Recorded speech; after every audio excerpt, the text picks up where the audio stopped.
قال ثم ما يا رسول الله؟ قال العمل به. قال ثم ما يا رسول الله صلى الله عليه وآله؟ قال ثم نشره.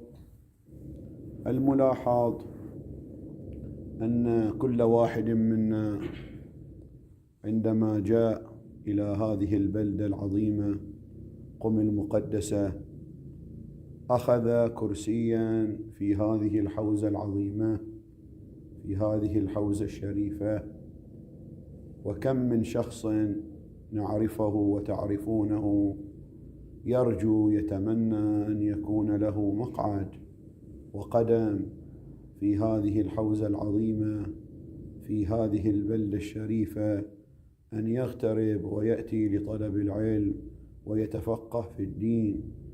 فهذه نعمة عظيمة، ينبغي أولا استشعار هذه النعمة، نفس الكون والتوفيق للمجيء إلى هذه الأرض المقدسة.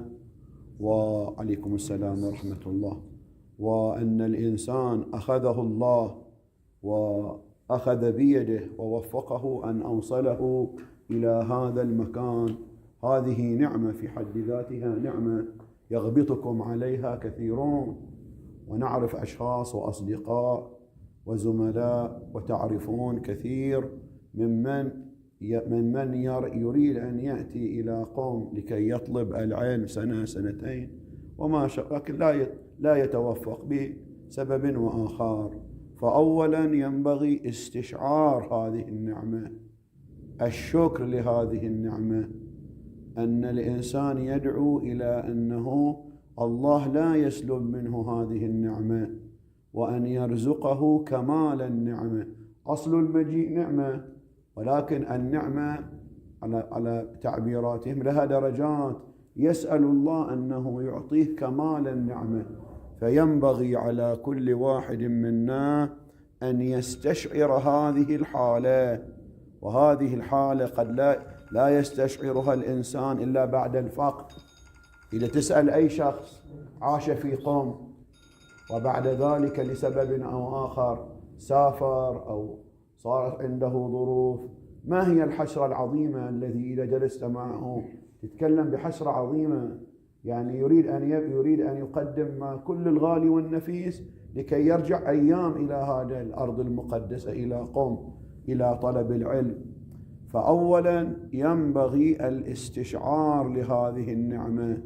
عدم الاستشعار، عدم الشكر لهذه النعمة يؤدي إلى حرمان الإنسان من التوفيقات، حرمان الإنسان من الوصول إلى الكمالات. ومن مصادق شكر النعمة أن الإنسان يحسن وجوده في قوم، يكون وجودكم فاعل، يكون وجوده في قوم مما يرضي صاحب الزمان، يكون وجوده في قوم هذه الأرض المقدسة عندما وضع يده وضع رجله لطلب العلم أن يشكر. الشكر العملي، ليس الشكر أن تقول شكرا لله فقط، شكرا لله، هذا شكر قولي.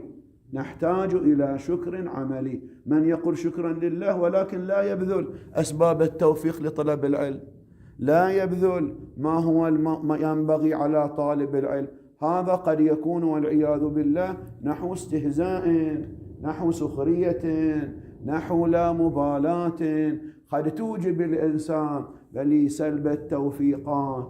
رأينا أشخاص أول ما جاءوا إلى قوم جاءوا باندفاع وجاءوا بخطوط حمر، خطوط حمر كثيرة، الغياب خط أحمر، عدم صلاة الليل خط أحمر، كذا خط أحمر، شيئا فشيئا الخطوط الحمر تتجاوز، تذهب، تتلاشى سنة بعد سنة، المفروض تزداد الخطوط الحمر.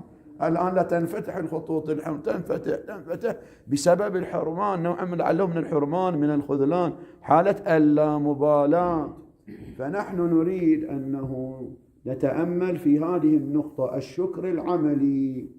والكل طالب، كل شخص يضع يده ويفكر في هذا المطلب، كيف أكون شاكرا عمليا إلى هذه النعمة؟ فنحن نسأل هذا السؤال، الشكر العملي كيف يتحقق؟ يتحقق بأن طالب العلم يكون طالب علم بالحمل الشائع. كلكم دارسين منطق إن شاء الله، واضح؟ عندنا طالب علم بالحمل الأولي يسمونه طالب علم، اسمه طالب علم، ولكن في الواقع هو جاهل، في الواقع هو ليس طالب علم. طالب العلم مصداق طالب العلم بالحمل الشائع، هذا المصداق فيه تترتب عليه مقومات، هناك عناصر تقوم طالب العلم بالحمل الشائع. ما لم تتحقق هذه العناصر لا يسمى طالب علم بالحمل الشائع، لا يسمى شاكرا للنعمة بالحمل الشائع، يسمى طالب علم بالحمل الأولي، وهذا لا ينفع. الأسماء لا تنفع. لو قال لك الناس ما في يدك أنها جوهرة وهي جوزاء ما ينفعك. ما إذا قال أنت تقعد في قم 50 سنة ما شاء الله، جالس في قم 50 سنة، 5 سنوات، 20 سنة، وأنت في واقعك وجوهرك لا يوجد عندك شيء، هذا ينفعك. هذه أسماء لا تودي ولا تجيب، احنا نقول تعبيرنا لا تنفع الإنسان شيء. احنا نقول منها الآن في هذه الجلسة البسيطة إن شاء الله كلنا نتواصى بالحق ونتواصى بالصبر. نحتاج إلى علم ونحتاج إلى صبر. هناك عنصرين أساسيين لطالب العلم ينبغي أن يلتفت إليهما. العنصر الأول العنصر العلمي، مقوم طالب العلم عنصرين، العنصر العلمي، والعنصر الثاني العنصر العملي. عليكم السلام ورحمة الله. طالب العلم قوامه هذان العنصران. إذا كان هناك خلل في أحد العنصرين هناك خلل في هذا الطالب، وإذا انعدم أحد العنصرين لا يسمى طالب علم بالحمل الشائع، وإن سموه الناس طالب علم بالحمل أو الأولي. حتى الناس يحبون المنطق شوية، نجيب اصطلاحات منطقية، يمكن الناس عندهم نفرة من المنطق. العنصر الأول العنصر العلمي. العنصر العلمي، كل طالب علم إذا أراد أن يدرس كتابا، مقدمات، سطوح، أي كتاب، لا بد أن يكون متقنا للدرس. هناك عدة اصطلاحات، هناك عدة أمور. تارة الطالب يقرأ الكتاب، وغير الطالب هم يقرأ الكتاب، المثقف هم يقرأ الكتاب. وعندنا طالب يدرس الكتاب، وعندنا طالب يتقن الكتاب، مرحلة الإتقان. عندنا مرحلة قراءة ومرحلة دراسة ومرحلة الإتقان. مرحلة القراءة أن الطالب يمر على الكتاب مرورا ظاهريا سطحيا، بحيث أنه يعني فهمه لمطالب الكتاب لا تكون 60-70%. هذا قارئ للكتاب، يسمونه دارس للكتاب. بحيث لو قيل له أنت تدرس الآن منهاج الصالحين، ما هو مراد السيد الخوي من هذه المسألة من تلك المسألة، كله يقول لعله، يمكن يريد يقول وكأن في ذهني. هذا مو دراسة، هذا شنو؟ هذا قراءة. كل واحد يقول كأنه وفي ذهني ولعله. وترى الطالب يجلس 20 سنة في الحوزة، كل ما تسأله يقول كأن مقصوده ولعله وكذا. مو من باب الاحتياط في العلم، لا، من باب أنه مو دارس الكتاب دراسة شنو جيدة، ما دارسنها دراسة وقراءة متأنية. هذا تسمى قراءة. هذه القراءة شيئا فشيئا تضمحل. كان مستوى تحصيلك للمعلومات 60% أثناء الدرس، بمرور الوقت طبيعي تتناقص حتى توصل 10%. بعض الطلبة الآن يقول لي افتح لي الرسالة العملية، اقرأ باب الخمس، اقرأ باب المزارعة، اقرأ باب الصلاة، كأنه مسائل أجنبية. خب المسائل الواضحة الكل يعرفها، حتى غير الطالب يعرفها. بعطيتك مسألة في الصلاة بسيطة، يجب الجهر بالقراءة في صلاة المغرب، هذا ما يحتاج طالب علم، هذا كل واحد يعرفها. لا، أنت طالب علم يعرفوك، هذه مسألة فيها دقة. السيد الخستاني السيد الخوي يقول نحو تعلق الزكاة بلي بالعين ليس على نحو الكلي في المعين ولا نحو الإشاعة. وش معنى العبارة؟ ما معنى الإشاعة؟ ما يقول ما أدري. أنت ما تدري ذاك ما يدري. إذا لماذا أنت جالس هنا؟ لماذا ما يعني أخذت مقعدا في قم المقدسة والناس يتمنون أنه يدرسون. إذن هذه قراءة. عندك دراسة، الطالب قد يكون أفضل منه، بل الذي يقرأ القراءة الكتاب قراءة سريعة ولكن لا يصل إلى مستوى أنه يستطيع تدريس الكتاب، لا يستطيع بل بيان مطالب الكتاب. ما لم يستطع الطالب تدريس الكتاب، ما لم يستطع الطالب بل إلقاء مطلب الكتاب بنحو 90% لا أقل. ومن الذي يعرف أنه متخصص؟ يعني يجلس مع متخصص، المتخصص يبين، يعرف المتخصص أنت قارئ أو أنت دارس أو أنت متقن، فيسألك الأسئلة على 3 مستويات: مستوى سؤال، هذا قراءة يعني مفروض القدر المتيقن الكل يعرفه، مستوى فهم، مستوى إتقان.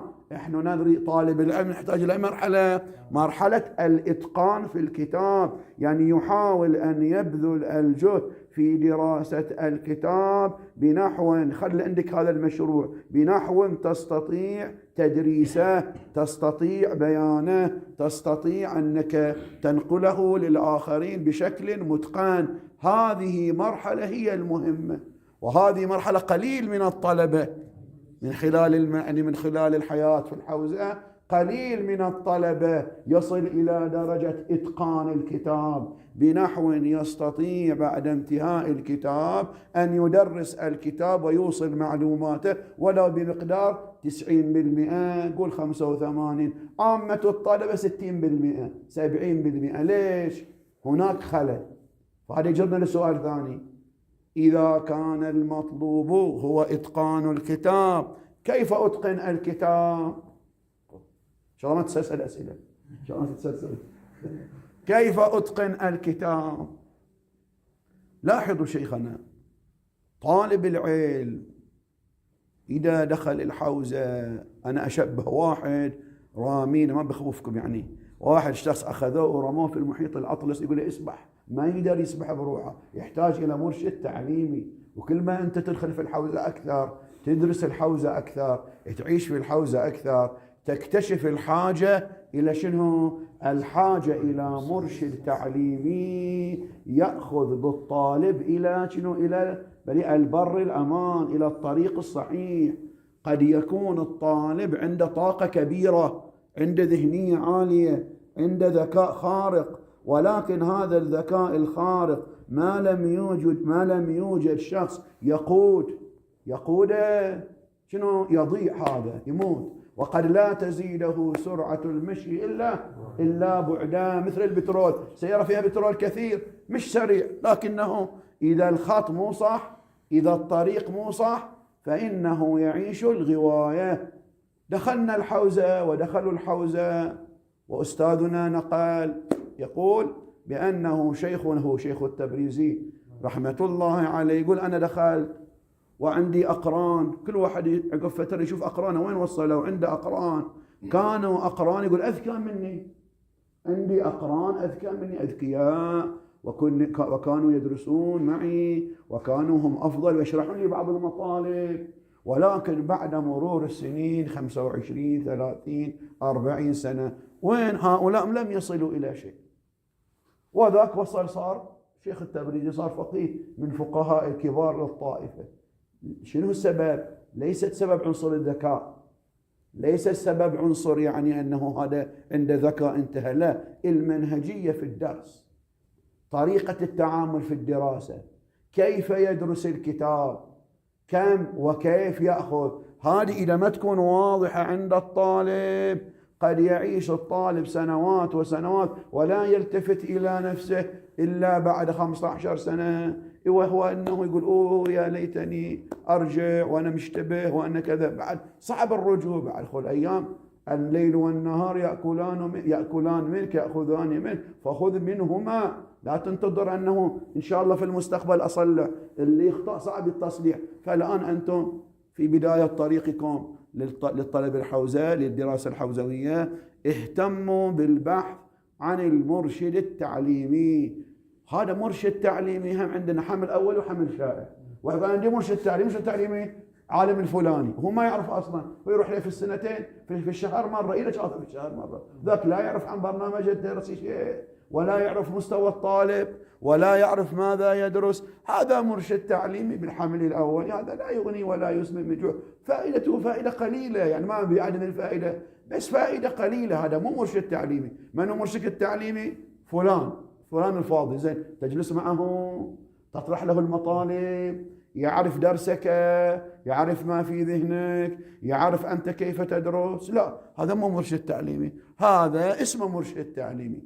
المرشد التعليمي هو أن تأخذ، يعني تتعايش معه، تجلس معه أسبوعيا، تجلس إياه، يقول لي أنا عندي تقريرات، اقرأ تقريراتي، تقدر أو لا أقل مواضع الدقة، اقرأ تقريراتي، فاهم المطالب صح؟ لو مو فاهم صح يجلس معك يسألك، يقول أنت قاعد تدرس شنو هالأسبوع؟ جيب منهاج الصالحين، يعرف وين المسائل اللي فيها دقة، يقول لك اشرح هذا المطلب، ما هو رأيه، ما هو مقصود المنطق، ما هو مقصود الشيخ المظفر في هذه العبارة. هذا يأخذ بيدك، هذا يسمونه مرشد تعليمي، تسترشد منه المعلومات. أما لا، مرشد تعليمي بالحمل الأول هذا ما ينفع. والمرشد التعليمي جدا ضروري. كل شخص مسؤوليته يحاول يبحث عن شخص يثق به من الفضلاء، بل يقنعه أنه يعطيه شيئا من وقته، يعرض عليه فهمه، إذا عنده بعض الإشكالات المعضلات يروح يرجع إليه يسأله لكي لا يتيه في الطريق. هذا مرشد تعليمي جدا جدا مهم. ويمكن أنت تمشي على غلط ولا تعلم. الآن الأستاذ قد ما كل شيء الأستاذ أحيانا ما يستطيع. الأستاذ يدرس صف في 15 طالب، 10 طلبة، وهو عنده 4 تدريسات. ما صعب أن الأستاذ اللي يعطيك المادة العلمية يأخذ بيدك أنت، ويأخذ بيدك أنت، ويأخذ بيدك أنت. ابحث عن شخص آخر إذا أمكن تثق بعلميته بفضله، لكي يأخذ بيدك، عنده خبرة في الحوزة. هذا مسألة الإرشاد التعليمي للأسف مفقود في الحوزة. وكان علماءنا سابقا عادة عندهم مرشدين تعليميين يعني يجالسونه ويعيشون معه، يتأثرون به علميا، يتأثرون به عمليا. هذا ينفع علميا وعمليا. يذكرك جلسته بالله، إذا جلست معه يذكرك جلسته بالله. هذا مسألة الإرشاد التعليمي جدا ضروري. الآن هذا الكتاب ماذا أراجع قبله؟ ماذا أراجع بعده؟ ما في جواب كامل. أنت قد يصلح لك أن تراجع هذه الحاشية، هذا لا يصح له أن يراجع هذه الحاشية. ما في أجوبة تامة رياضيات 1+1=2. هذه متغيرات. هذه الحوزة تعتمد على متغيرات كثيرة، على الفوارق الفردية، على الذهنية المسبقة، على الاستعداد. المرشد التعليمي وظيفته أن يعرف استعداد الطالب اللي قاعد يرشده، أين هو تصورا، أين هو تصديقا، أين مشاكله، يشخص له الداء ويشخص له الدواء، يعرف الداء والدواء. أنت يصلح لك أن تقرأ هذه الحاشية، أنت يصلح لك تقرأ الحاشية، هذاك لو قرأ الحاشية ضره، ذاك لو قرأ الحاشية تصلحه. هذا يظلم روحه لو قاعد يقرأ الشرح البسيط. أنت ما يناسبك تقرأ هذا الشرح البسيط، أنت قاعد تخدع روحك، أنت عندك طاقة علمية، المفروض أنك تقرأ شرح أعمق. يمكن ذاك لا ما يناسب له يقرأ ذاك الشرح الأعمق. ما في رياضيات، هذه مسائل مو 1+1 يساوي 2. هذه أمور معتمدة على كثير عوامل. من يعرف العوامل؟ أنا دخلت الصف الآن 15 طالب، ايش دراني؟ أنا ناس دراني شنو يعني كل واحد شنو يعني عنده خلفيات، شنو الطاقة اللي عنده، شنو خلفياته العلمية، شنو مستوى ذكائه. والأستاذ إذا حضر هم ما بيعرف إلا يمكن في نص السنة إذا عرف، إذا قام يسأل ويناقشون الطلبة يعرف، وإلا عادة يمكن ما يعرف الأستاذ أحيانا. فهذه وظيفة المرشد التعليمي، يأخذ بيدك شيئا فشيئا ويوصلك إلى الكمال. بعض الطلبة أذكياء يجوا 10 شروح صف له. مثلا تدرسون الآن مثلا كتاب مثلا منهاج الصالحين، يحط له منهاج الصالحين، السيد السيستاني، السيد الخوئي، أحسنتم، كلمة التقوى، العروة الوثقى، الحواشي، مباني. زين، هذه الطريقة دي صحيحة؟ هذا توصلك هذه الطريقة لو ما توصل؟ يمكن هالطريقة تنفع شخص، ما تنفعك، ما نقول لك انها تنفعك هذه الطريقة، بس الطالب ما يعرف. سمع ان صديقه يسوي هكذا قال له انا اسوي هكذا. ليس كل شيء يصلح لكل شيء، ليس كل أستاذ يصلح لكل تلميذ، وليس كل تلميذ يصلح لكل أستاذ، وليس كل شرح يصلح لكل طالب، ولا كل طالب يصلح لكل شرح. من اللي يشخص هذا؟ الذي يشخص ذلك المرشد التعليمي بالحمل الشائع، مو بالحمل الأول، يخو ما يدري بالدنيا، بالحمل الشائع. فهذه مسألة مهمة جدا. ولهذا يسألني واحد أطلع من الصلاة يقول لي شنو أحضر؟ أنا ما أدري شنو أحضر، أنا ما أعرف ماذا أقرأ شروح، ما أدري، أنا ما أعرف مستواك الذهني، عندك شنو مشاكل في اللغة العربية. خل قاطر ما شاء الله في حواشي، ابن عقيل في حواشي، أنت عندك مشكلة في الإعراب، عندك مشكلة في مأليفة نظرية، أنا ما أعرف كيف أشخص. هذا يحتاج إلى تشخيص. يمكن أعطيك شيء، أعطيك وصفة طبية، وصفة علمية تهلك، ما أعرف عنك، لأن إذا ما أجلس إياك وأعرفك من قرب أعطيك أحيانا وصفة شنو علمية أسوأ من الوصفة الطبية.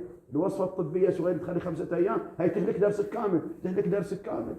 فهذه مسألة مهمة مغفول عنها عادة، مسألة الإرشاد التعليمي. تقول أنا ما أعرف الآن من هو، أسأل من هو متخصص، أروح إلى من، أذهب مع من. هذه مسألة الإرشاد التعليمي مهم.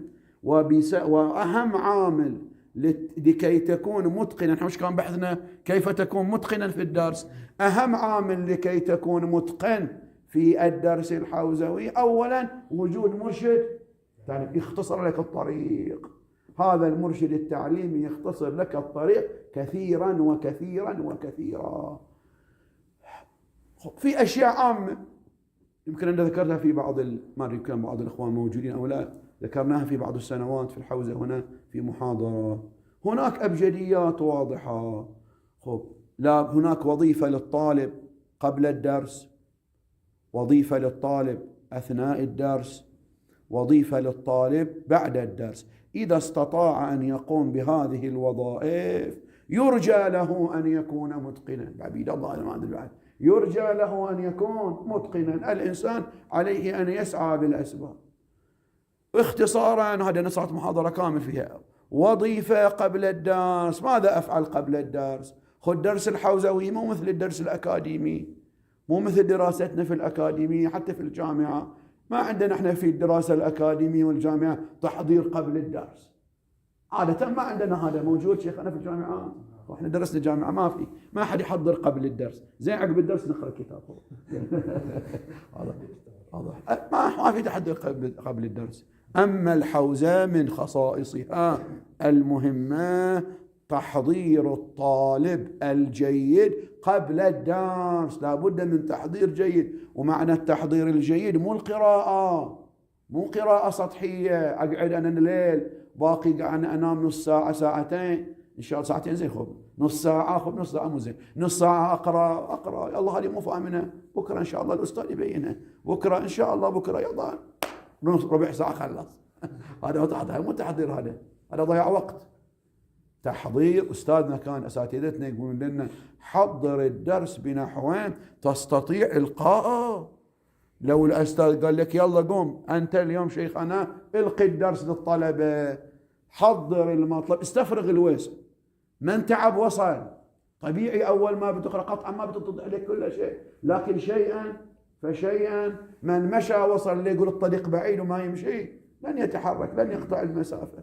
لا، من مشى وصل. أول يوم بتقرأ المطلب سطر واحد بتقعد عليه يوم، بعدين يوم واحد بتخلص سطرين، عقب شهر، هكذا العلم تراكم، ستيب باي ستيب يقولون، صحيح، حبة حبة، بلة بلة، بالفارسي بالعربي بالإنجليزي الهندي ما نعرف. واضح. إذن هذا خطوة خطوة. أما يقول واحد صعب وما أقدر وما هو صعب وما أقدر، ما في. لا تقول ما في شيء صعب، لا تقول هاي أنتم صعب، لا تقول شيء ما يصير صعب. لا تخلي عندك هالفكرة صعب. أنت قول أقدر، قول أنا أقدر، أنا أستطيع. الله أعطنك عقل، فلان مو أحسن مني، فلان الطالب قدر أنا ما أستطيع. شلون يعني ما أستطيع؟ الله أعطاك قدرة، أعطاك عقل، وبمقدار ما تسعى الله يأخذ بيدك. إن الذين جاهدوا فينا لنهدينهم سبلنا. هذا نحو من الجهاد. عندنا جهاد في العلم وجهاد في العمل. هذا جهاد في العلم بمقدار ما يرى الله منك الإخلاص والإصرار على المعلومة وعدم يعني التراجع. الله يحب يشوف العبد هكذا، يشوفك أنت. الله مطلع على العبد، يرى عندك إصرار على الفهم. صاحب الزمان مطلع، تعرض الصحائف عليه، يشوف هذا الطالب العلم جاي عنده إصرار على تحصيل المعلومة، ما يتنازل. ما فهم يروح يسأل، يروح يفتح الكتب. ابذل هذه الحالة. الله يحب منك تصير هذه الحالة منك. كم مقدار توفقت هذا بيد الله، كم مقدار وصلت بيد الله. أنت عليك أن تبذل وسعك الآن، والنتائج على الله. والله يأخذ، مو بخير، الله يأخذ بيدك، قطعا يأخذ بيدك. هذا يكون من أسباب التوفيق. إذا الإنسان بذل الوسع، بذل الطاقة، بذل الجهد في التحضير قبل الدرس، الله يكون ناظرا إليه، وصاحب الأمر إن شاء الله ناظر إليه ويدعو لك صاحب الأمر. شنو تريد بعد؟ دعاء من صاحب الأمر في صلاة من صلاته لهذا العبد المؤمن والطالب المخلص يغير كل حياته ويغير وعاءه. بس أنت ابذل. أنت يعني لا بد أن يرى منك الإخلاص. مو تقول أنا ما أقدر وتعبان وأن بيرتاح، وكل واحد بيرتاح وتعبان. ما حد يوصل، لو كل على التعب والراحة ما حد وصل إلى شيء. العلم لا ينال إلا بسفك المهاج وخوض اللجاج. إحنا مو جايين حق الراحة. إذا جاي الراحة حق وجه تدرس. الحوزة مو مالت راحة، الحوزة مالت شغل. لا تقول تعبان، ما في شيء تعبان. هو تعبان يدرس، ماكو مشكلة. هو تعبان، اللي تعبان راح يعمل. فبعضهم لا مزاج، تعبان اليوم ما عندي مزاج، اليوم ما عندي خلق. الحوزة مو بالمزاجات. عندك مزاج، ما أحب وما عندي رغبة وما عندي كذا. لا، قلت للإخوان يوم الأربعاء أمس، قلت للإخوان الدراسة مو بالمزاجات. إنسان نعم يصير حالة له إدبار، لكن نسأل سؤالين: حالة الإدبار التي عندي غالبية أكثرية لو أقلية؟ إن كانت حالة الإدبار حالة غير متعارفة أزيد مما هو متعارف، هذا مرض، هذا يحتاج إلى واحد يتعالج، لازم يبحث عن علاج. ليش عندي إدبار وإدباري غير متعارف؟ زملائي ما عندهم هالإدبار. هذا خلل يحتاج إلى شنو؟ إلى علاج. مرض يحتاج إلى علاج. يمكن هذا عقاب، ما تعرف، يمكن عقاب إلهي، يمكن هذا ناشئ من التقصير، في تقصير من اللامبالاة. يجلس الإنسان ويحاسب نفسه: لماذا أنا هكذا؟ لماذا إحنا عشنا يا ناس في الحوزة؟ وسألت أستاذنا: صار عندك يوم إدبار؟ قالوا يوم صار عندي إدبار. سألت أستاذنا يقول: أنا كم سنة 40 سنة في الحوزة، في يوم صار عندك إدبار؟ قال: لا، واليوم صار عندي إدبار. فأنت تستغرب كيف هذا ما صار عندي إدبار وأنا كل أسبوع يصير يوم من إدبار؟ هذا خلل ما خلل فيه يعني. ليش ذاك ما صار إدبار؟ أنا صار عندي إدبار، وأنا جيت بإقدام وطموح، وذاك الأستاذ هم جاء بإقدام. ليش ما؟ لازم أسأل ما هي أسباب الإدبار. كم يوم غبت عن الدرس؟ يقول السيد الخوي حضر عنده الشيخ مرتضى البروجردي 36 سنة ولا يوم غاب عن الدرس. 36 سنة. أنت كم يوم تغيب عن الدرس؟ بعضهم في الأسبوع لا يخلو يوم. قلت له واحد كنت يدرس عندي، قلت له: أنا عندي نذر إذا أنت حضرت أسبوع كامل متصل أنا لله شكرا أنا أصلي ركعتين. ما تحقق الناس.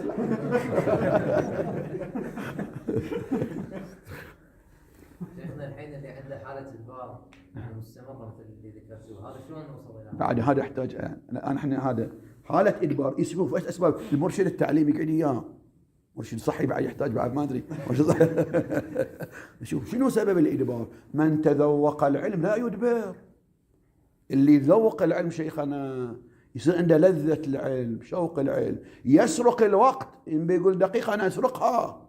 بعضهم يقول: أنا مو عارف، عندي فراغ. شو عندك فراغ؟ من يتذوق العلم شيخنا، من يتذوق العلم ويعشق العلم ويحب العلم، أصلا ليست عنده حالة شنو الإدبار. كيف يدبر عن ما يحب؟ إذا أنت تحب شيء تدبر عنه. ما في إدبار عن المباريات. اللي يحب المباريات يدبر عن المباريات. في يوم أدبر عن المباراة؟ مستحيل. واضح؟ في إدبار؟ ما في إدبار، بل في استعداد مباراة بتصير ما أدري عقب شهرين من الآن، تحليلات يطالع ما أدري إيش وعنده شغف وما في معلومة إلا حافظينها وما يحتاج يراجع، حافظ المعلومات، عنده حب. إذا وصلت إلى هذه الحالة، حالة الحب، حالة العشق، حالة كذا، كيف أصل إلى الحب والعشق؟ بعد أقول إذا وصل الإنسان تذوق العلم، ما تجي يعني سؤال أنه كيف إدبار، عندي مشاكل في الدراسة، هذه كلها تروح، هاي كلها شوي شوي تروح. بإتقان الدرس، هي أحد أسباب إتقان الدرس، أحد الأسباب التي تجعل الإنسان يتذوق العلم، يعشق العلم. وإذا عشق شيئا خلاص، لا تقول لي أنا بل مستمل وأن بيرجع البلد، ما يريد يرجع البلد، يبقى هنا لكي يدرس، يرى أن الرجوع إلى البلد خروج من الجنة. واضح؟ يقول أنا أرجع البلد، إذا أرجع من قم أنا أخرج من الجنة، وين أروح أنا؟ ما أقدر أعيش خارج قم مثل السمكة اللي تطلعها برا. ما بعضهم لا، من يجي قم شوي تعبان، متى أرجع البلد، متى أروح البيت، متى أروح. هذه تحتاج إلى علاجات، لها أسباب كثيرة تحتاج إلى علاجات. فحضر الدرس تحضيرا تستطيع إلقاءه. وكنا احنا استاذنا كان أعطينا طريقة من يوم المقدمات، قال شو نسوي؟ قال حضر الدرس تحضير جيد. شو نسوي بعد ما تحضر؟ اقرأ قراءة متقنة، اتعب، اغلق، القي الدرس على روحك قبل الحضور، القي الدرس على نفسك قبل الحضور إذا استطعت أن تلقي الدرس، لأن أكثر قراءتنا في اللاوعي، أكثر ترى قراءتنا في اللاوعي. احنا إذا نصلي، جرب روحك أن تصل، اركع، شنو السورة اللي قرأتها قبل؟ يمكن ما تدري، هذه قراءة في اللاوعي. شنو الدعاء اللي قرأتها في القنوت؟ ما تتذكر. اقرأ قرآن، اغلق القرآن، شنو الآية الأخيرة اللي قرأتها؟ ما تتذكر. أنا اختبرت روحي في أكثر مرة ما أتذكر شيء. هذه قراءة شنو؟ قراءة الله. أنت قاعد تقرأ كتاب، حاول تقرأ كتاب، اغلق الكتاب، شنو في الصفحة، شنو أنا قرأت؟ وإذا من صفحة آخر عبارة آخر فكرة، شنو ما أتذكر. هذه كلها قراءة في اللاوعي. هذا وين تكتشفها؟ تكتشفها من تغلق الكتاب، القي المطلب. أنا بكرة له أستاذ قال لي نحن حضرنا بعض الدروس بالقرعة، كل طالب بالقرعة هو يشرح. أستاذ قاعد طريقة السامرائية، احنا درسنا في طريقة السامرائية يسموها في عدة مواد. احنا نحضر، احنا نتعب، وكل واحد ملزم بكتابة الدرس قبل الحضور، تقرير الدرس قبل الحضور. حضرنا بعض الدروس نحن نقرر الدرس قبل أن نحضر. احنا بعض الدرس بعض الطلبة حتى بعد ما يحضروا مباحثة بالهواش ما يقرر إليك. لا، كان أستاذنا يقول لك لا، هي الطريقة السامرائية. كانوا بعض علماء السيد السيستاني ودلين ينصحون بها، هم عاشوها ودرسوا فيها هالطريقة. الطالب قبل، يعني حضرنا فترة من المكاسب، حتى كتب صعبة الكفاية والمكاسب هالطريقة السامرائية. يعني نحن نحضر الدرس، نتعب أنفسنا في البيت، نحضر المطلب بشكل جيد، نكتب التقرير.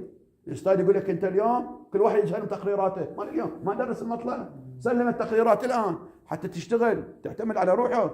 إحنا قلنا نسوي تقريرات، أنت القدس ما طالع كتاب، لا طالع شيء. يعني أنت تحضر بطريقة بحيث تستوعب المادة بمقدار ما تستطيع، وهذا يصير عليك مسؤولية كبيرة. أول ما بدأنا تستصعب، أنا شلون، أنا ما أقدر، شيئا فشيئا واحد يطلع، بعدين يطلع يقدر، بعدين يكتشف روح أنه يقدر. بس قد يتوهم الإنسان أنه ما يستطيع، ما يتوهم أنه ما يقدر. لا، يستطيع، يقدر، يتعب على روحه، يتعب، ويصير دور الأستاذ كل واحد يتكلم. هذا فلان أنا أتكلم، أنت وش رأيك؟ إنك تقرير خب شيخنا، أنت وش رأيك في كلامه هذا؟ صح لا مو صح؟ تقريرك مطابق إليه لا مو مطابق إليه؟ إلا أنت ذاكرنا ما موجود في التقرير، من وين جايبين؟ هكذا ينمو العلم. هذا تحضير شنو؟ تحضير قبل الدرس. احنا تخلص الجلسة اليوم بس تحضير قبل الدرس، قبل ما يدرس يحضر تحضير. قد واحد الطالب يقول أنا ما أستطيع في كل المواد، ما عليه، فلتكن منك هذه الحالة ولو في مادة واحدة، كل بحسب. إذا أنت ما تستطيع في 4 مواد تقوم بذلك لا أقل، فليكن من سلوكك وحالتك هذه الحالة. أبني نفسي على أنني في هذا الشهر، في هذا الأسبوعين، أحضر مطلب منطق المظفر بشكل أستطيع أن ألقيه بمقدار طاقتي. واضح شيخنا؟ عقب شهرين أحضر كتاب المنهاج، إذا ما تقدر كل الكتب ويمكن أول واحد ما يبدأ يستصعبها يجوا اللي كتاب واحد، بعدين شيئا فشيئا يصير عنده مسألة بديهية. هذه مسائل واضحة. وهي الطريقة تخلي عندك قراءة شيخنا، قراءة متقنة للمطلب. يعني بعدين عقب فترة بتكتشف أنك أنت من تقرأ المطلب تحفظه خلاص. أستاذنا كان أستاذنا حفظ الله السيد الخباز، أنا كنت أستغرب أحيانا مطالب الإصفهاني، هاي مطالب صعبة يعني، يقرأها كذي 5 دقائق يخلص الكتاب. أقول شلون سيدنا أنت تقرأ؟ يقول تعودنا على القراءة المركزة. هذه القراءة المركزة إذا أنت تقرأ قراءة هي تتعود على أنك تحضر ثم تلقي، كل ما تقرأ تلقي، أنت خلاص ذهنك يصير من تقرأ المطلب أول ما ينتقش إلى ذهنك قراءة مركزة. يمكن قراءة تقرأ المطلب مرة واحدة بتركيز تحفظها كامل خلاص. هذه قراءة مركزة. وكنت أنا أحيانا لي ساعات جلسة يقول لي اقرأ الرواية، أقرأ لي الرواية، حط أذونه، يقول لي بس طريقة يعني أذونه يركز. قال لي عيد على العبارة أتها صك خلاص. أقول له، يقول بعدين احفظ الرواية. سبحان الله. ليش شلون؟ يقول هاي من المقدمات. كنا نمارس طريقة التدقيق في السماع.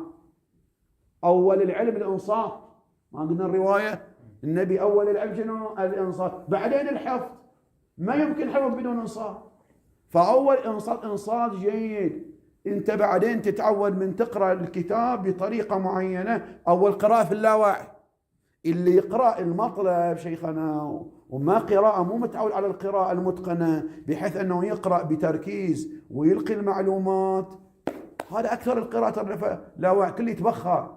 هذا أكبر مشكلة الطلبة، يقولون إحنا ذهننا ما يبقى في شيء، كل ما ندرس ما قرأت أنا في الصيف 5 كتب ما بقى منها شيء. القراءة مو صحيحة، القراءة مو متقنة، القراءة سريعة. وهذا بعد هالطريقة هي كل واحد يحتاج له كلام طويل. أول ما تبدأ قد أنت ما ضع داخل لك الورقة، افرز المفردات التصورية، افرز القضايا التصديقية. أنا عندي هالصفحة من منطق المظفر، أشوف وين المفردات أفرزها، أتأمل في المفرد، وين القضايا أفرز القضايا، وإيش العلاقة بين القضايا، وين المقدمة وين النتيجة. هذه القراءة متقنة يسمونها. أنت تعرف المفردات الموجودة، أنت تعرف القضايا الموجودة، أنت استطعت أن تفرز القضايا. لو سألتك هذه الورقة فيها كم قضية، لأن قراءتك متقنة تعرف. بس اسأل أنت أكثر الطلبة حتى يمكن عقب ما يخلص هذه المسألة فيها كم صورة ما يدري. وين الصورة الأولى، وين الصورة الخامسة، هي صورتين، هي 4 صور، كله يقول كأنه ولعله، كله إجمال. هذه دراسة إجمال، هي سراب. هذا كسراب بقيع يحسبه الظمآن ماء ثم إذا جاءه لم يجده شيئا. واضح؟ لا دي. وهذا تعب للعمر. أنت قد تبذل ساعات، بس لأن طريقتك مو صح في القراءة، طريقتك مو صح في التحضير، لن تصل إلى شيء. ذاك اللي يمكن يبذل وقت أقل وقراءة متقنة ويقرأ ويضع النقاط على الحروف يكون منتج أكثر. وهي كل قلت لكم إذا واحد عنده مرشد تعليمي شيئا فشيئا تتضح لهذه الأمور. إذا كان المرشد يعني التعليمي بالحمل الشائع يشتغل يا الطالب يعني وباذل له وقت.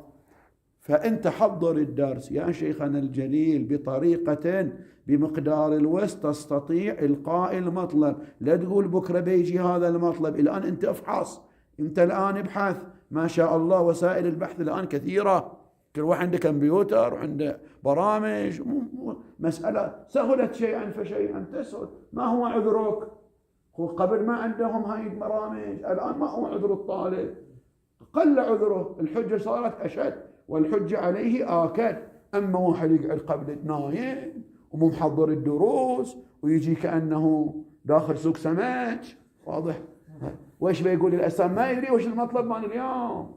هذا مو دراسة، هذا مو طالب، هذا ليس طالب علم بالحمل الشائع، هذا طالب علم بالحمل الأول. ما يذوق العلم، ما يعشق العلم. إذا أنت تصر وتحضر جيدا تتذوق العلم. بعدين تشخص الأستاذ يشوف ما هو الدرس الذي تستفيد منه. إذا واحد ما يحضر زين، لو يحضر أي درس كل درس زين، بعض الطلبة الفعليات كل الدروس زينة عنده، مع أنه تستغرب يقول هذا يحضر عند هذا الأستاذ، أستاذنا قوي وذاك أستاذ ضعيف، شلون يقول كلاهما زين؟ تكتشف أنه طريقته غلط في الدراسة. بعض الطلبة يحضر كل درس وكل درس خش درس تمام ما شاء الله، لأنه ما يشتغل، ما يعرف، ما يدري، يجي خالي الذهن للدرس ولا يقول الأستاذ ينتقش انتقاشا أوليا. لو مشتغل قبل الدرس مراجع متأمل، تأتيه أسئلة، تأتيه استفهامات، يترقب أن هناك مواطن في التدقيق يحتاج، ينتظر الأستاذ يبينها وما يبينها. فإذا وظيفة الطالب، ما أريد أصعب عليكم الأمور، مو لازم نسويها في كل درس، فليكن منك هذه الحالة، كل بحسبه كل بإنائه. حضر الدرس، هي قاعدة مهمة، حضر الدرس تحضيرا تستطيع إلقاءه. هذا النقطة الأولى، تحضير قبل الدرس. المسألة الثانية حضور الدرس.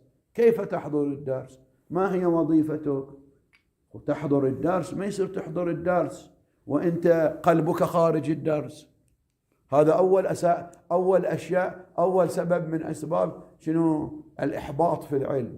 لا بد أن تفرغ قلبك للأستاذ، لا بد أن تفرغ سمعك وقلبك وتوجه بوصلتك إلى من؟ إلى الملقي. من آداب طلب العلم الإنصات. الإنصات.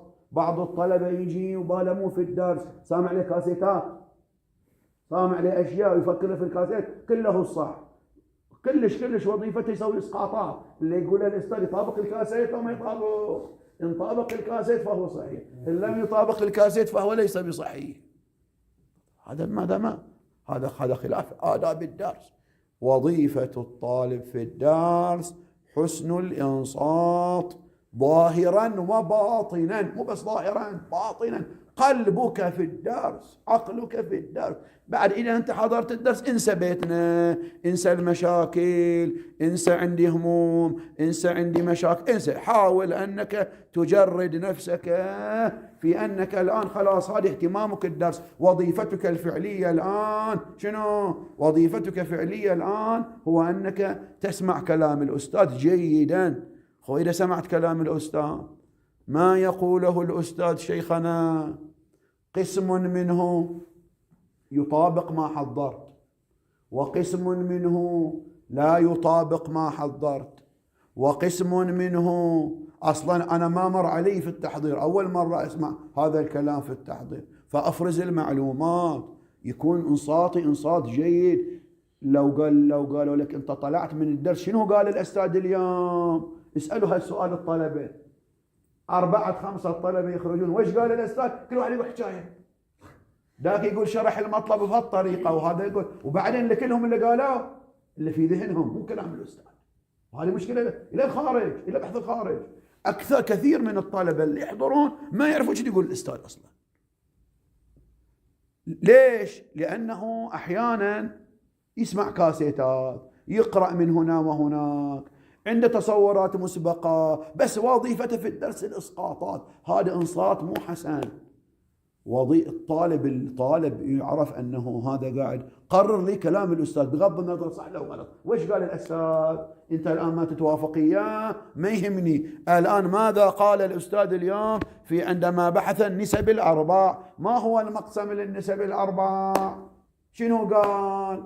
صح لو خطأ. الآن بحث آخر، الآن شنو قال؟ ما ندري، كل واحد يقول قال كذا. شنو هالمسألة العملية؟ هذه المسألة كيف شرحها الأستاذ؟ ما أدري، هو يعرفها شرحها بالسابق من اللي في ذهنه. هذا ما عنده حسن إنصات. إذا يتعود على هالطريقة هذا خطير. يمكن هذا الآن في الحالة الفعلية الأستاذ اللي قاعد يدرسه يمكن هو ما عنده قناعة به، بس بيتعود على هالطريقة في الدراسات العليا. لو حصل الأستاذ قوي ما عنده قدرة على حسن الإنصات، ما تعود على حسن الإنصات، ما يقدر يقرر كلام الأستاذ اللي قاله في الدرس، وهذا خطأ كبير. أنت وظيفتك أنه تحسن الإنصات، ما تصير عندك غفلة، تعبان ونايم ودايخ. استعد للدرس استعداد جيد، مثل أنت رايح خطوبة مقابلة شيخنا واضح، تروح مقابلة وأنت غافل، ما يبونك في الزواج. واضح كلكم متزوجين إن شاء الله، أو بالعكس كلكم متزوجين إن شاء الله الشيخ متزوج شيخنا. لا عجيب. واحد يروح مقابله وغافل ما يدري، ما تدري شو قال زوجته في المقابله، ياخذ ما يصير الا اذا اخذوا الاعجاب الزائد، ياخذ بحث اخر. عفوا انا هذا عشان بعدين ان شاء الله بخطئ اسئله. فهذا الانصات، وانت تسوي لك ورقه وين المشكله وش الاسئله، بعدين استفهم الاستاذ، اسال الاستاذ. هم السؤال له طريقه وله آداب وله اسلوب، مو تقول له انت غلطان، مو تقول له لا تقول له انت من وين جايب لنا، هذا غلط. هذا من اسباب الاحباط في طلب العلم، حتى لو الاستاذ غلطان بحسب قناعته، اسلوب الادب معه في الكلام ما يناسب. تقول له انت غلطان وفلان قال، لا تقول فلان قال وفلان قال وفلان قال. لازم نعرف آداب شنو؟ آداب الجلوس مع العالم، آداب الجلوس مع الأستاذ. هذا إذا الإنسان ما يراعي هذه الآداب قد يكون من وسائل عدم التوفيق، قد يكون من وسائل الإحباط. فلأستاذك في النتيجة وظيفتك أن تحترمه. البحث العلمي شيء، والبحث الأخلاقي والسلوكي والأدبي بحث آخر. وظيفتك أمام الأستاذ أن تحسن الجلوس معه، أن تحسن الإنصات له، أن لا تكثر عليه الأخذ والرد. لا تناقش زايد، أستاذ بين الكلام وأنت بين كلامك، يبقى فترة خلاص واحد مو مقتنع بحث آخر. بعد الجدل الزائد قد ما يناسب الجدل الزائد. أنا فكرتي وضحته وأنت فكرتك هم وضحته. أنا أستاذ بعد ما عندي كلام زايد، لا تأخذ تعطيه زايد، خلاص أنت مو مقتنع به، روح اسأل غيره، روح ابحث عن كذا. لا تبين إليه أنه تسقطه. هذه من أسباب شنو؟ من أسباب أن هذا لا يرضى الله قطعا، لا يرضى بهذه الحالة. فليكن عندنا بلي أدب مع أساتذتنا، مع من ندرس عندهم، مع من تصدينا للحضور معهم. هذا له حقوق عليه. أنك قابل مطلبه مو قابل مطلبه هذا بحث علمي، ما لنا علاقة بالمسألة الآداب. وهذا مشكلة، هذا مهمة جدا، وإلا يقع الإنسان في وين؟ يقع الإنسان في إحباط. افرز المعلومات، اسأل بعد الدرس. لا يتم للكلام ظهور حتى يتم. لا في وسط الدرس تسأل، سيدي تسأل، انتظر شوية. الأستاذ بيكمل المطلب ويعرف كله في ذهنك، بيجاوب. بعضهم يسارعون تو في بداية بسم الله الرحمن الرحيم، تو بداية المسألة ويسأل السؤال. تقطع الدرس، تقطع حبل أفكار الدرس، تشوش على الطلبة. سويت كم جريمة؟ هذا جرائم حرب يسمونها. لا تستعجل، إلا في ذهنك بيجيبونه. انتظر، لا ينعقد للكلام ظهور حتى إذا تم المطلب وانتهى، قصد خلاص انتهى البحث، بعد ماكو شيء زايد. إذا عندك سؤال، مو أي سؤال هم تسأله، بعض الأسئلة اللي الإنسان بين لسانه بعد يعرف، إذا تكلم يعرف. لا تسأل أسئلة مال خواطر ذهنية، أنت قاعد في دجتك خواطر ذهنية وتروح تسألها. هذه أحيانا يسوي إحباط للأستاذ. عندنا بعض الأساتذة صارهم شلل في الدارس شيخنا، واضح. واحد من الأساتذة من أساتذتنا يعني مسكين، واحد سأله سؤال مرة جت تشيلي صدمة نفسية، شلل نصفي. سؤال في القطر آخر السنة، قاعد استوى شلل التعب اللي سويته أنا. سهل السؤال. ولبس عباءة وتقر عيني. قال لبس هذا فعل ماضي، لو استاذ سأل لبس هذا فعل شنو؟ فعل ماضي لو مضارع، ومو فعل بس ينبي تشوف ذاك اللي يقول فعل ماضي لكن فعل مضارع. هاو شو حاجة تصلح عن النصفية، هو طاح بالدرس، طاح شلل نصفي صار. انت تعطي اسئلتك، انت حاسب الاسئلات، ما خوفك من الاسئله. سؤال بخته يعني مطبوخ، ابحث عن سؤال مطبوخ، روح اشتغل. لا تجيب لي اسئله مال خواطر ذهنيه وخواطر فكريه ناشئه من عدم التحضير. لا تضيع وقت الاستاذ ولا تضيع وقت الطلبه. انت قاعد في درس في 10 طلبه، بعض الطلبه يجود له الدرس وكانه درس ماله، كل خاطر ذهنيه يجيبها وكذي وكذاك وكذي وكذاك وكذي وكذاك. هذا مو درسك انت بروحك، هذه جلسه مباحث. اذا عندك درس خاص والاستاذ على راحته ما عليه. اما انه درس عام والطلبه ذاك طلبه محضرين ويتعبون وذهنياتهم ما شاء الله، وانت مو محضر زين، تضيع وقت الطلبه حق شنو؟ وكثير من الاسئله احيانا تنشا من تقصير الطالب. نعم، سؤال بعد التحضير، بعد التعب، بعد البخته يعني وين؟ درسين فارسيه شيخنا؟ كيف؟ بعد الطبخ بعد ما تطبخ المطلع اسأل زملائك، بعدين تسأل الأستاذ. وصح الأستاذ ما بيقرأ، مو وظيفته يقرأ، وظيفة الأستاذ يجاوب، صح، وظيفة الأستاذ يجيب، لكن وظيفة الطالب أن لا يسأل كل شيء بعد، مو وظيفة الطالب أن يسأل كل شيء. ولهذا ورد عندنا في الروايات لا تكثر السؤال عند العالم. شنو يعني لا تكثر السؤال؟ ما يبي علم؟ لا، يعني مقام العلم، مقام السؤال، مقام الاحترام. قد تكون الكثرة ناشئة من شنو؟ من عدم من التقصير، من تقصير الإنسان، من تقصير الطالب. لازم الطالب يكون متقنا، يعني يكون محضر جيد وأبذل الوسع حتى تكون أسئلة مطبوخة تفيد الطلبة وتفيد الحلقة العلمية. متى يسأل، يلاحظ متى كذا، حسب الجو العلمي. هذه وظيفة الطالب. شنو؟ خلينا نقول الوظيفة الأخيرة، وإذا أحد عنده أسئلة، وإن كانت أشياء كثيرة بس الوقت بعد راح. وظيفة الطالب بعد الدرس، أنت الآن خلصت الدرس، اقرأ المتن مرة ثانية من جديد. شوف، قارن بين قراءتك المتنية للدرس قبل وقراءتك المتنية. تطورت القراءة؟ لو ما تطورت، إن تطورت فالدرس يفيدك. إن شفت في تطور في القراءة الدرس، في نضج، في تكامل، هذا الدرس الذي تحضره والأستاذ الذي تدرس عنده يفيدك.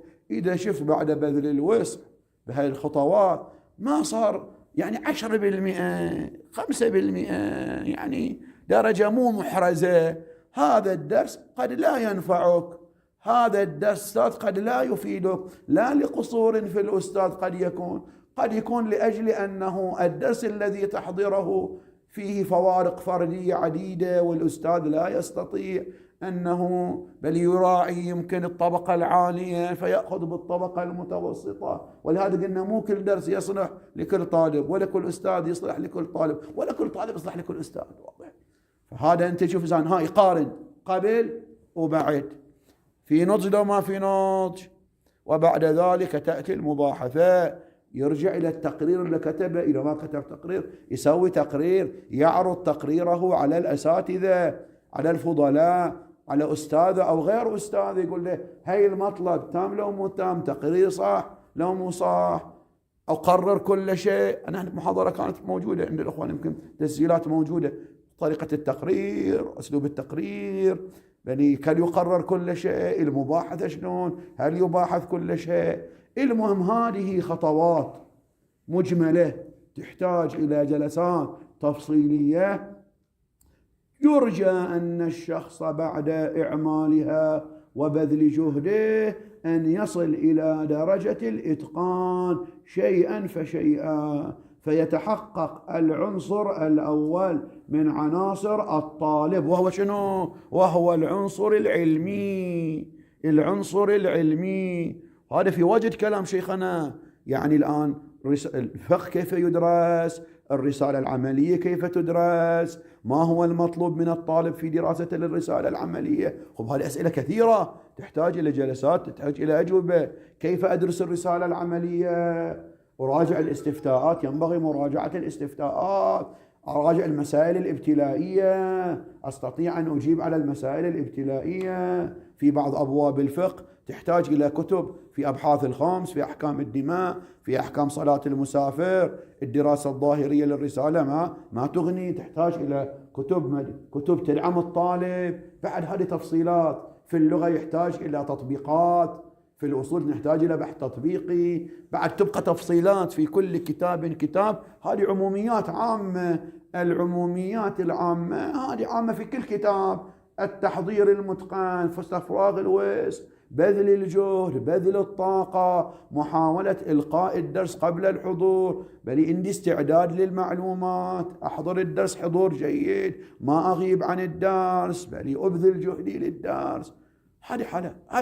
فلتكن طالب علم بالحمد الشائع، طالب علم ادرس، وقتك الدرس، فرغ نفسك للعلم، يكون همك العلم. فشيئا وشيئا إذا الله إن شاء الله رأى من العبد هذا الإصرار وهذا الجهد، يأخذ بيده، لن يصل بنفسه. الطريق صعب بس الله سبحانه وتعالى يأخذ. لكن إذا رأى الإخلاص والبذل والجهد، قريت المطلب مرة ما اتضح، أقوم أتوضأ أصلي ركعتين وأقرأ مرة ثانية، أقرأ قرآن شوية فأصر أذهب إلى الحرم تحتكم، أذهب إلى لأن احنا فترة أتذكر كل تحضيراتنا في الحرم. يوم كنا عزوبية، من آثار العزوبية نصلي المغرب كنا في الحرم ونجلس في الحرم ل 11 ل 12 فترة، والكتب يمنا. أسباب توفيق. أستاذنا كان يقول كثير من المطالب ما انفتحت لي إلا في الحرم المعصومة. فأماكن الشيخ الوحيد يقول وجودنا في قوم، وجودنا قريب المعصومة، كوننا عند المعصومة يفتح عقولنا، يفتح آفاقنا، لها آثار تكوينية. خل عندك ارتباط، خل عندك ارتباط بلي وتوسل. الإنسان لا يصل بنفسه، الإنسان يبذل ويتعب ويبذل الجهد، والله إن شاء الله يأخذ بيده. أما ما يتعب وينبي يرتاح، ما حد وصل إلى العلم بالراحة. لو تقعد 50 سنة في الحوزة بطريقة الدراسة السطحية، بعدم التحضير الجيد، الله كيف ما كان ندرس وهمش نخلص الكتاب، تقعد 50-100 سنة في الحوزة ما بتوصل إلى شيء. تقعد 10 سنوات في الحوزة دراسة دقيقة متقنة بل فيها بذل للوسط، تصل إلى نتائج كبيرة. طالب الآن أعرف طلبة دارسين في الأصول، اللي يعرف كتب الأصولية، دارس المعالم ودارس القوانين ودارس الحلقات ودارس أصول المظفر ودارس الرسائل، كلها دارسين. واحد دارس حلقة ثانية أحسن منه، لأن درس الحلقة دراسة متقنة، دراسة تأمل، يعرف ما في الحلقة الثانية، ذهنه واضح، يعرف السيد الصدر شنو قاعد يقول الآن، ما هو بل تام لو متام بحث آخر. هذا دارس 10 كتب بس ما يدري بالدنيا، هذا دارس اللمعة كلها، دارس باب في اللمعة، هذا أحسن منه. فليست العبرة بالكم، والكم مطلوب، لكن ليست العبرة بالكم. الكيف الكيف الكيف شيخنا. والإنسان قلت الحوزة بحر محيط أطلسي، يحتاج واحد يتوسل بأهل البيت سلام الله عليهم، يصر على الدعاء، يصر على العمل. هذا عنصر العملي ما دخلنا فيه، بل والبعد العلمي، يبذل الطاقة، يبذل الوسع، يسأل، يجالس العلماء، ولا يتخذ قرارات. هذه من مشاكل الطلبة شيخنا اللي عشنا فيها في الحوزة. أساتذة قالوا اتخاذ القرارات السريعة. طالب تو داخل الحوزة، هذا ما نحتاجه وهذا ما يفيدنا وهذا كذا وإحنا ما نحتاج ندرس هذا. وإحنا كم سنة ما نوصل الخارج، بعضهم يعيش هاي الدوامة. وظيفتك وتكليفك ادرس الآن فعلا، اتقن ما في يدك. أنت وشنو وظيفتك؟ أنت الآن قاعد تدرس منهاج الصالحين، وظيفتك الشرعية وتكليفك إتقان ما في يدك، وتمشي الربان السفينة تمشي. الآن تدرس الرسالة العملية، تقول أوه متى نوصل إلى آخر الكتاب، متى نوصل بحث خارج، 4 سنوات لو 5 سنوات. لا، هالأسئلة هذه تتعب الطالب وتهلكه وتخليه ما أنت حالتك الفعلية ادرسها الآن. أنت الآن في حالة فعلية، استفرغ الوسع في إتقان المرحلة. وظيفتك هي بالأسماء، وصلت خارج وبعدين هي أنت غرضك توصل خارج، غرض دنيوي هذا هو. إذا غرض إلهي اتقن درسك الآن، وظيفتك إتقان درسك الفعلي. وصلت خارج وخير يا طير. الجد الشيخ الوحيد يقول في هذا كان يقول في درسي الآن الجد والأب والولد كلهم في الدرس قاعدين، واضح. الجد موجود والولد والأب كلهم طلبة وكلهم قاعد في وين؟ في الدرس، بس الولد أحسن من الجد. هذا الولد قاعد في درس الشيخ الوحيد 5 سنوات أحسن من الجد مال جده اللي قاعد 60 سنة في الحوزة، لأن هذا دارس طريقة صح وهذا طارق درس غلط. أستاذنا سيدنا سيد الأستاذ سيد منير الخباز ذهنيته عالية، 14 سنة درس إلى السطوح، 14 سنة لما وصل الخارج يقول. لكن كيف وصل الخارج؟ شو يصير مجتهد بعد ما أدري وصل. يعني هو في درسه في الخارج أحسن من 20 سنة قاعد في الخارج، لأن درس دراسة متقنة. وكل شخص شيخ بحسبه يترقب من هذا الطالب الذكي هذا المستوى، ذاك الطالب يترقب منه مستوى. أنا الطالب الذكي والمتفرغ يترقب مني أنني أفهم كتاب منهاج الصالحين أزيد مما يترقب أن يفهمه فلان. ليس ترى درجة واحدة. الله عطنك ذكاء، الله عطنك قدرات، الله عطنك حافظة، الله عطنك بركة في الوقت، انت الله عطنك زوجة صالحة، الله عطاك كذا، انت وظيفتك أن تستثمر هذا الوقت، تشكر هذا الشكر العملي. ما يترقب من هذا كما يترقب من هذا، يختلف باختلاف الفروق الفردية. قد أنا أقبل واحد دارس أصول المظفر بهالمستوى، ما أقبلها في شخص آخر. أنت لا، تظلم نفسك، أنت تظلم نفسك تأخذ لك درسين، أنت تظلم نفسك تأخذ 4 دروس. فقد واحد يأخذ 3 دروس ظالم لنفسه لأن أزيد من طاقته، وبعضهم ظالم لنفسه لأن طاقته أزيد. فما في شيء يعني كان، ما في، هذه كلها فوارق فردية. والإنسان يتحرك طريق العلم طريق صعب، يحتاج إلى مجاهدة، فيه صعوبات، فيه إلزامات. أنا قاعد في حوزة خوف، في إلزامات معينة، قد هالإلزامات ما تتناسب معي. المهم أنني بمقدار طاقتي أبذل الجهد، والله سبحانه وتعالى إذا رأى من عبده الإخلاص فيأخذ بيديه. وصلى الله على محمد وآله الطاهرين. اللهم صل على محمد وآله. أقول لكم قصة نسيتها، قصة عن المجلسي. شوفوا كيف كان يدرس الشيخ المجلسي. يقول في الأنوار النعمانية، سامعين الأنوار النعمانية، كتاب الأنوار النعمانية، نعم، سيد نعمة الله الجزائري، الجزء 4 صفحة 213. اقرأوا سيرة العلماء. قراءة سيرة العلماء وجهادهم تستحي تقول طالب علم، تستحي تقول أنا طالب علم. إذا تقرأ سيرة العلماء، هم سيرة الرواة، اقرأ سيرة الرواة، محمد بن مسلم، زرارة، بلي، يونس بن عبد الرحمن، الفضيل بن يسار. تقول شلون دلين هاي فقهاء أهل البيت، شلون هاي أصحابه. تستحي أنك تقول أنني أنا طالب أو أنني همزعة شيعي. تقرأ في الرواة عجيب، يعني بعض الرواة أنا تقرأ في التراجم كان كل يوم بعد صلاة الصبح يجلس في سجوده ويدعو ل1000 مؤمن. هذا شنو؟ كل يوم، وكل يوم عندهم إصرار على عبادة وعلى عمل وعلى تعب. الآن شوفوا هذا حجة علينا، هذا من الحجج علينا. قال، يقول يتكلم عن حاله: وكان حالي في وقت الصيف الحار، ما في تكييف، ما في تكييف. الآن سبلت، احنا ما عندنا صيف، صيفنا شتاء وشتاؤنا صيف، مو فضيلة الآن، واضح. احنا جينا أول ما جينا قوم ما في كولرات، هاي كولر آبي ماكو أصلا، هاي كولر آبي يعني كولر غازي ماكو، كله كولر آبي، هاي كله كولر آبي، ما في كولر غازي من جي قوم، واضح. والكولر الآبي يعني هذا في الحار ما في فايدة، مثل عصافير، يعني يجيك هوا حار، هالعشيش فوق كل حين كله يعني فوق كل حين يحطون فيه ماء، يحطون ثلج، بس الجو حار. هذا بعد أشد، لا كولر غازي ولا كولر آبي، واضح. يقول: وكان حالي في وقت الصيف الحار. الآن الصيف الحار كله يسافرون، ما عندك علم، واضح. أن طلبة العلم يصعدون إلى سطح المدرسة حتى شوية في هواء. كل ما ترتفع في الفيزياء يقولون كل ما ترتفع أعلى يكون الهواء أفضل أكثر. ليش؟ دارسين في العلوم شيخنا، بعد نسيتوا العلوم. ليش كل ما ترتفع فوق الهواء أحسن؟ امتحان. نعم، كثافة، قانون الكثافة. وأنا أغلق باب الحجرة، يغلق باب حتى ما حد يدخل علينا الطلبة، سكن الداخلي ساعات يمللوك، صحيح. كل حين يطق عليك الماء، كل حين يدخل يضيع وقتك، اغلق الباب، صار روحك نايم. أحيانا كنا في السكن الداخلي كنا ساعات أحيانا نتأذى، أنا أطفي الشمسية وأغلق الباب، وهم يضربون الباب، ما يفيد. خذ.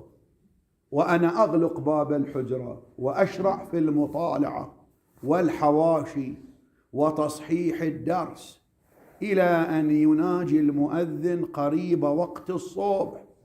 إلى قريب الصبح، يعني طول الليل بعد أنا غالق على باب الحجرة، مو نايم، يعني يشرع في المطالعة والحواشي وتصحيح الدرس. ثم أضع وجهي على الكتاب وأنام لحظة، ما عنده ظهر مخده، يضع يد الرجل على هذا، يعني رأسه على الكتاب وينام لحظة. فإذا طلع الصبح شرعت في التدريس إلى وقت الظهر. يدرس من الصبح إلى وين؟ مو نايم إلى الساعة 10، نايم إلى الساعة 10 يحضر الدرس الساعة 10 ونص 11 يروح بيته من الساعة 12. هي مو درس، هذا ساعتين في اليوم، هذا مو درس. قال يدرس من الصبح إلى الظهر. فإذا أذن المؤذن قمت، هي عقب صلاة الظهر، قمت أسعى إلى درسي التي أقرأها، فربما أخذت الغداء. يقول ربما تدل على التقليل. أخذت قطعة خبز من دكان الخباز في طريقي فأكلها وأنا أمشي. يعني غداه قاعد يمشي يأكل خبز، يمكن سنقاقها ما يدري، وأنا أمشي. وفي أغلب الأوقات ما كان يحصل. يقول حتى هالمقدار ماكو في أغلب الأوقات. قاعد يتكلم بعد، مو مبالغة، ما يكذب، هو يتكلم عن نفسه بعد. احنا ما يدخل في عقلنا الأشياء. قال وفي أغلب الأوقات ما كان يحصل فأبقى إلى الليل، وكنت في أكثر أحوالي إذا جاء الليل لم أعلم أني أكلت شيئا في النهار أم لا. لو تسألني أنت أكلت في النهار؟ قال ما أدري. يعني هو يأكل في اللاوعي، مو يدرس في اللاوعي. احنا ندرس في اللاوعي، ناكل في الوعي، نعرف وش أكلنا بالضبط، واضح، نعرف وش أكلنا والتفاصيل وش البهارات اللي فيها. لو تسألني وش أكلت قبل شهر أدري، واضح. فإذا تفكرت تحققت أني لم آكل شيئا. فأتى لي زمان يقول ما كان عندي دهن سراج للمطالعة، حتى دهن سراج للمطالعة ما عندهم. فأخذت غرفة عالية وجلست بها، وكان لها أبواب متعددة، فكنت إذا أضاء القمر راح استأجر له مكان في أبواب نوافذ كثيرة. ليش نوافذ كثيرة؟ لأن حسب موضع القمر. لو القمر يمكن في هالجهة اليوم الزاوية حين في نور، بعدين عقب نص الليل في زاوية يصير في نور، واضح. فيقول ماذا يفعل؟ فكنت إذا أضاء القمر فتحت كتابي للمطالعة، وكلما دار القمر فتحت بابا من الأبواب، وبقيت على هذه الحالة مدة 2 سنين. شوف حالة الفقر وحالة الصعوبة. ما أقول أنا لازم أسوي كذا، شوف الإخلاص، شوف الإصرار. حالته في ذاك الزمان بعد فقر، صبر. هذا صبر، مصداق للصبر، هذا صبر في العلم. فضعف بصري، وكان لي درس أكتب حواشي بعد صلاة الصبح في وقت الشتاء، وكان الدم يجري من يدي من شدة البرد، وكنت لا أشعر به. فشرعت في تأليف مفتاح اللبيب في شرح التهذيب في علم النحو ومتنه كذا كذا كذا. اقرأ كثير صاحب الجواهر. شو كتب الجواهر؟ اقرأ الآن، روح ابحث اليوم عن قصة صاحب الجواهر في كتابة الجواهر. روح راجع بلي كيف صاحب الحدائق شنو كتب الحدائق. يقول كل مرة أكتب وتصير مشكلة وأطلع ويكتب يمان يحرقونها ويبوقوها، أروح أبدأ من جديد وأكتب. هذه حجة علينا. هؤلاء علماء إذا تقرأ سيرهم حجة علينا. فما هو العذر لنا ونحن مهيأ إلينا الأمور؟ باقي إحنا نتعب ونشتغل ونتعب، والله يوفقنا ويوفقكم إن شاء الله ويأخذ بأيدينا. أستاذنا كان يقول اكثر من هذا الدعاء: اللهم اجعل العلم حجة لنا ولا تجعله حجة علينا.